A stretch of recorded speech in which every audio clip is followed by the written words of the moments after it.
So it's just about not having a sense of humor, understanding your music. Well, yeah, I mean, I think my music is kind of, you know, very honest and cheeky and silly and very to be tongue-in-cheek and to be taken kind of like that way. And I think that, you know, I have a sense of humor, and I also, you know, I may not be the most politically correct person all the time, but that's just who I am. I may not play it safe for everyone, and it may not be suitable for your little sister's friend or whatever, but, you know, to each his own. My parents censored everything I had, and blah, blah, blah. I'm 23. I talk about my life experiences, which might be a little bit more mature, or, you know. So it's not something that you lay awake at night about?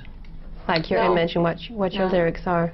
Not at all. Okay, your next single, will there be anything controversial to write about that one for those people?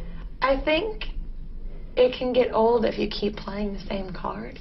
You know, Katy Perry is controversy. Yeah. No. At some point it will end, or what? I mean, I will always try and have a great pop song, because I'm a big fan of pop music, and I think that what comes up next is what exactly that is. It's a great pop song. It's called Hot and Cold. Hot and Cold, in my own opinion. Thank you. But I think that, you know, it's still relatable. Everybody in a relationship has that kind of gray period where they're like, I don't know, we've been dating for 2 months. Are we boyfriend, girlfriend? And are you ever going to buy the cow when I give you the milk for free? Like, I don't know if they have that expression. So I think it's relatable in a lot of senses, and it's doing very well in the States right now, and we're just about to premiere the music video. And I think that I'll always try and be on the cutting edge, I guess, of everything I do, because I'm always looking forward and into the future, but it doesn't always have to be provocative, but sometimes I am, sometimes I'm not. Okay. I tell stories.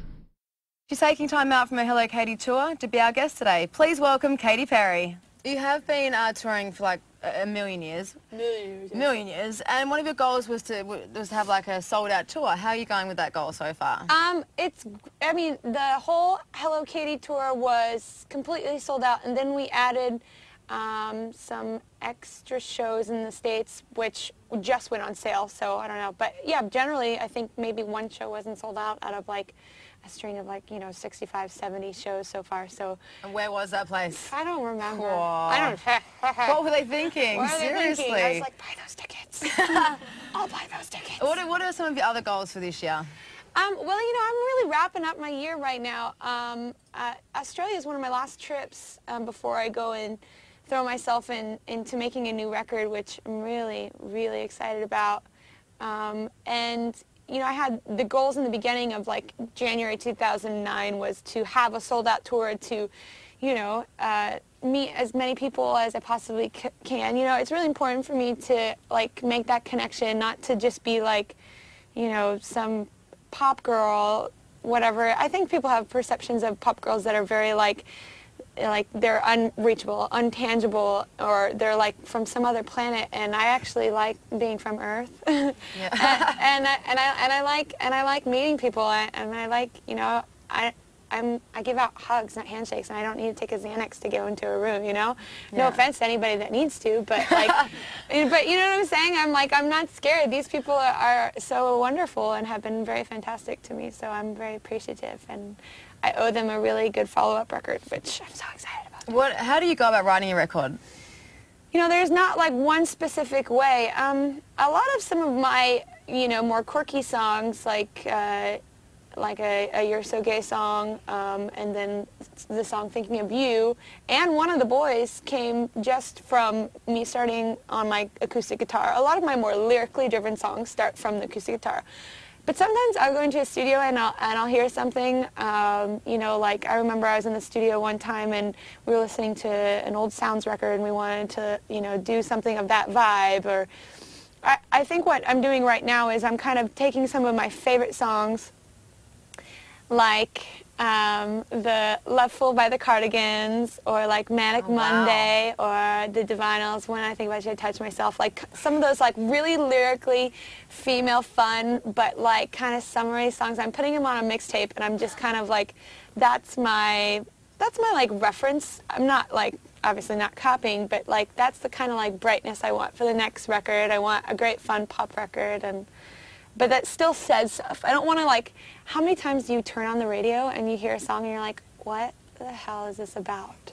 I know it's about a beat.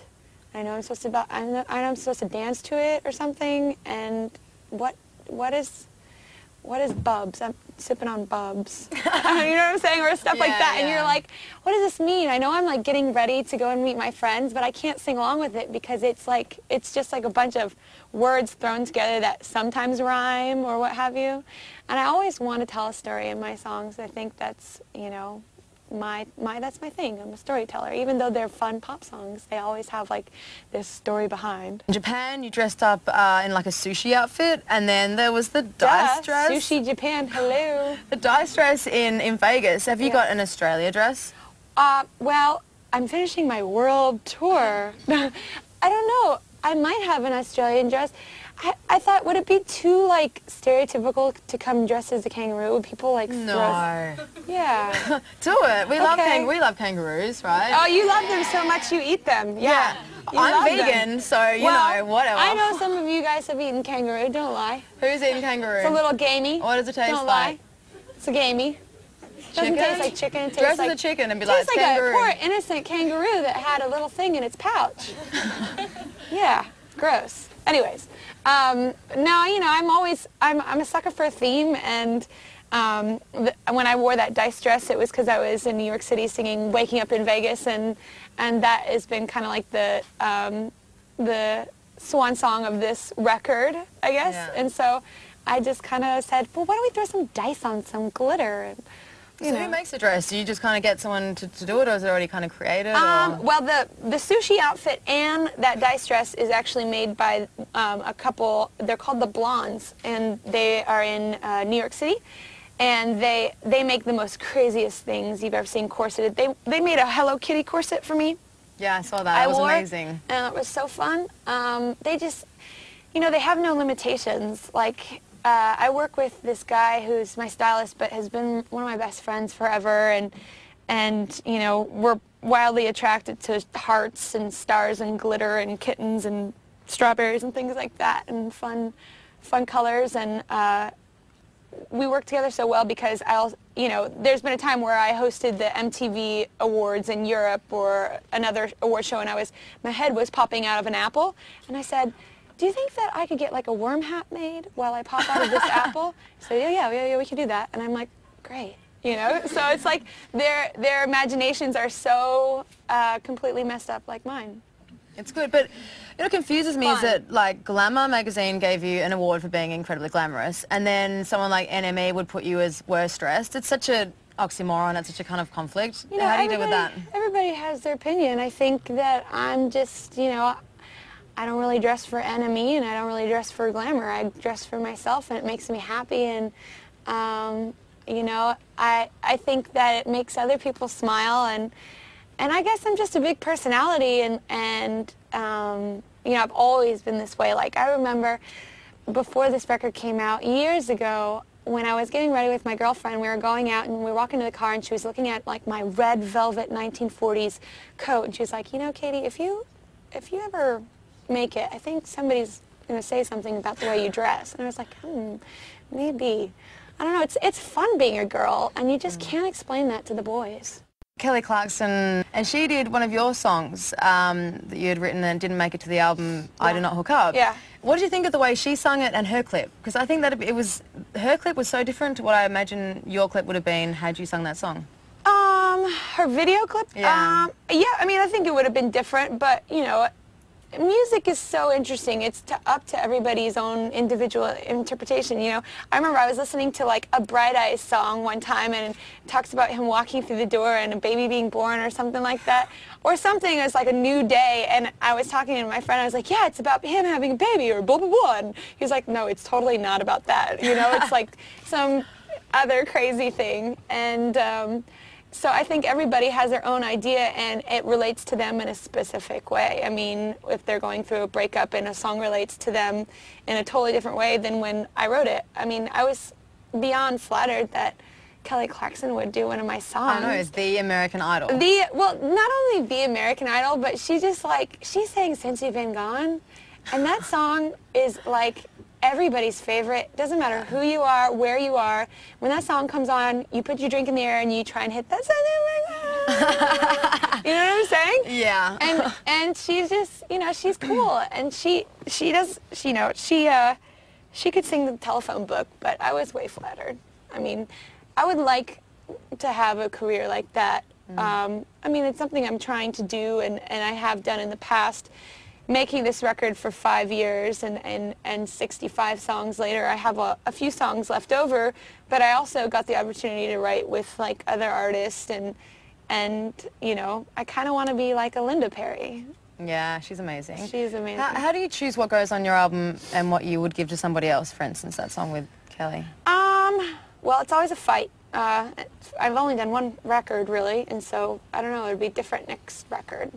I don't really have a whole lot of like these ideas. I have some ideas for next record, but I'm like, I don't want to get too precious with it, because I almost kind of liken it to like having a baby or something. Like, well, first you got to get pregnant, and then 3 months in, maybe it's a boy or maybe it's a girl, but you just don't know. So I gotta get into the studio. I gotta throw myself into the studio, and the best songs wins. You know, sure, there's like kind of like, honestly, like there's an artist part to everybody that always is like, well, I want to go into the studio and I'm going to make an acoustic record, you know, or something like that. So you kind of want to do that, but I know that what I'm missing is like that pop fun, you know, get into the groove kind of thing. So I'm really excited. So the big news is that Madonna has your song, You're So Gay, on her iPod, and it's apparently her favorite song right now. What was your reaction when you found that out?